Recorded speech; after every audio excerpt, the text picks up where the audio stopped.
આજે આપણે આવી પહોંચ્યા છે વ્યારા તાલુકાના કરંજવેલ ગામે અને કરંજવેલ ગામે આપણે મળી રહ્યા છે અત્યારની પરિસ્થિતિ પ્રમાણે તાપી સ્વરાજની ટીમની જે મુહિમ ચાલી રહી છે તે જ પ્રમાણે આવ્યા છે આપણે એક ડૉક્ટર સાહેબ પાસે. સાહેબ આપનું નામ? રાહુલભાઈ. રાહુલભાઈ, જી જી. આપની પાસે કઈ ડિગ્રી છે? BAMS METC. અને આપ કેટલા સમયથી પ્રેક્ટિસ કરી રહ્યા છો? મને 24 વર્ષ થયા. બિલકુલ. આ સિવાયના આપના કયા કયા અનુભવો છે, ક્યાં ક્યાં આપે સેવા આપી છે? એ પહેલાં હું જનક સ્મારક હોસ્પિટલમાં હતો, ત્યાર પછી મેડિકલ ઓફિસર તરીકે કેળકુઈ અને ખાનપુર આયુર્વેદિક મેડિકલ ઓફિસર. જી બિલકુલ. ત્યાર પછી પ્રાઇવેટમાં ઘણી બધી હોસ્પિટલમાં આમ થોડું સેવા આપતો હતો. હાલની પરિસ્થિતિ આપને પણ જાણ જ હશે સાહેબ, જે રાજ્ય કક્ષાએ એક ખ્યાતિકાંડ પછીની જે પરિસ્થિતિ આપણા ત્યાં ઉદ્ભવી છે, એમાં આપણા જિલ્લામાં પણ ઘણા ડોક્ટરો, જે ગયા સપ્તાહમાં જ આપણે ગયા અઠવાડિયે વાત કરીએ તો ડુલવણ તાલુકાના ઘાણી ગામેથી અને ગઈ નિઝર તાલુકાના ખોડદા ગામેથી એક ડોક્ટર પકડાયા. તો એમાં શું શું ગાઈડલાઈન આપના અનુભવ પ્રમાણે કહી શકીએ તો કઈ કઈ ગાઈડલાઈન લાગુ પડતી હોય છે? આવા પ્રાઇવેટ જે ક્લિનિક, આપ મેડિકલ ઓફિસર પણ રહી ચૂક્યા છો, એ પ્રમાણે કઈ કઈ ગાઈડલાઈન અનુસરવાની હોય છે? દરેક ડૉક્ટરે પોતાની એઝ અ ડિગ્રી તરીકે પહેલાં તો તમારે એનો અનુભવ લેવો જોઈએ અને ત્યાર પછી પેશન્ટ જે તમારી ડિગ્રી હોય એ પ્રમાણે તમારે ચોક્કસ પરફેક્ટ ટ્રીટમેન્ટ પણ આપવી જોઈએ તમારે. અને બાકી એઝ એ સરકારની જે બી ગાઈડલાઇન્સ હોય એ પ્રમાણે તમારે અનુસરવું જોઈએ.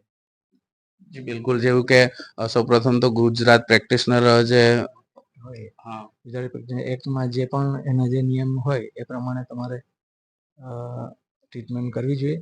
અને જેની પાસે ડિગ્રી જ નથી એવા કોઈ પણ હોય એ લોકોને તો તમારે એટલે એઝ અ સરકારના જે નિયમ પ્રમાણે એને તમારે બંધ જ કરાવવા જોઈએ. જી બિલકુલ.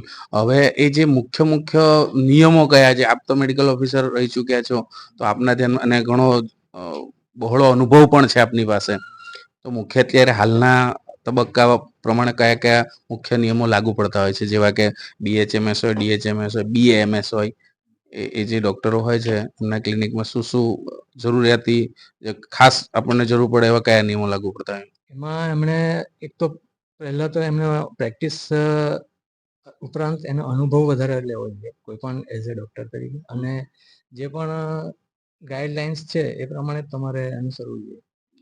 અને બીજું તો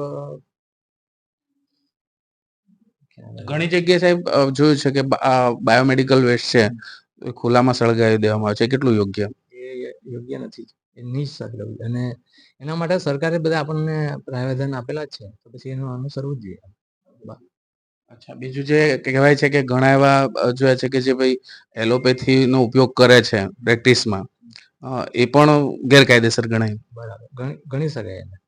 અને એના માટે બી તમારે જે એલોપેથિકની જે અમુક મેડિસિનના જે ઇન્ડિકેશન હોય, કોન્ટ્રા ઇન્ડિકેશન હોય, એ બધા તમારે એમને એનું જ્ઞાન હોવું જોઈએ, તો જ તમારે એને ઉપયોગમાં લઈ શકો. જો જૂની કહી શકાય તો DHMS અને નવી તો કે BHMS. ફરક એક બી કે ડી નો હોઈ શકે એની, પણ એ શું એલોપેથીનો ઉપયોગ કરી શકે ખરા? એકચ્યુઅલી એમાં પ્રાવધાન એવું આપ્યું નથી હાલના, એટલે એઝ એ નામ પ્રમાણે એનું bachelor of Ayurvedic degree M કહી શકે.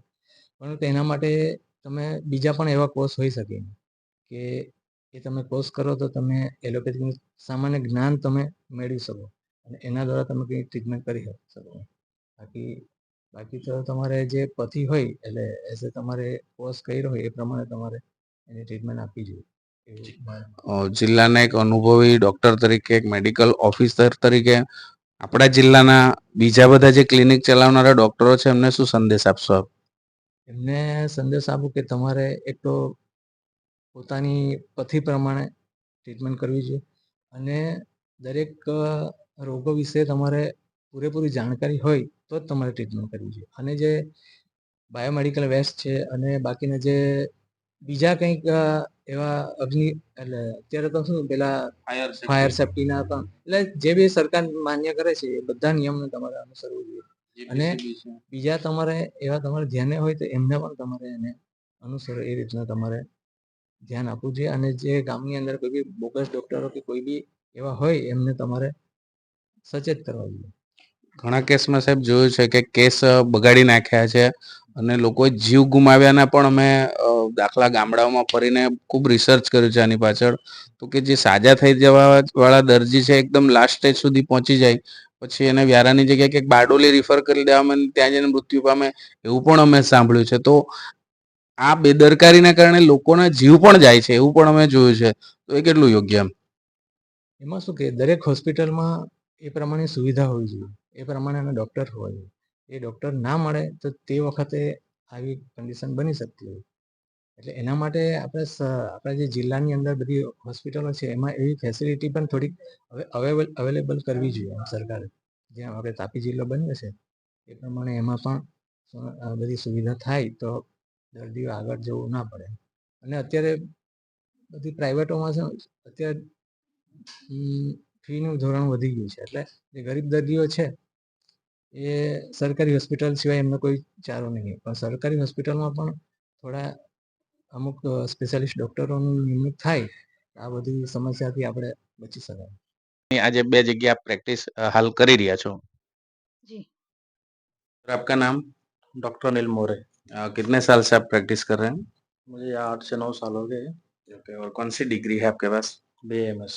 बीएमएस। गुजरात रजिस्ट्रेशन है आपके पास? हाँ है जी। ओके, इसके अलावा आपने क्लिनिक एस्टेब्लिशमेंट करवाया हुआ है? नहीं अभी तक नहीं किया है सर, वो करा लेंगे। बिल्कुल। अभी जो हालात गुजरात के चल रहे हैं, ये जो आपका क्लिनिक है गुजरात में ही है, कौन सी जगह पे ये? कुकरमुंडा। डिस्ट्रिक्ट कौन सा लग रहा है? तापी। जी। तो जो जिले की परिस्थिति जो भी चल रही है, क्या आप इससे अनजान है? नहीं सर इतना पता नहीं कुछ। आपको जानकारी नहीं है? आपका बायोमेडिकल वेस्ट कहाँ जाता है? बायोवेस्ट मेडिकल एक्चुअली सर मेरे पास मेंबरशिप है उसका, पर रिन्यूएशन के लिए मेरे पास अभी तक 2 से 3 लोग आके गए जी। जिन्होंने मुझसे पैसे लिए हैं, पर उन्होंने मुझे अभी तक उसका रिन्यूअलशिप दिया नहीं है।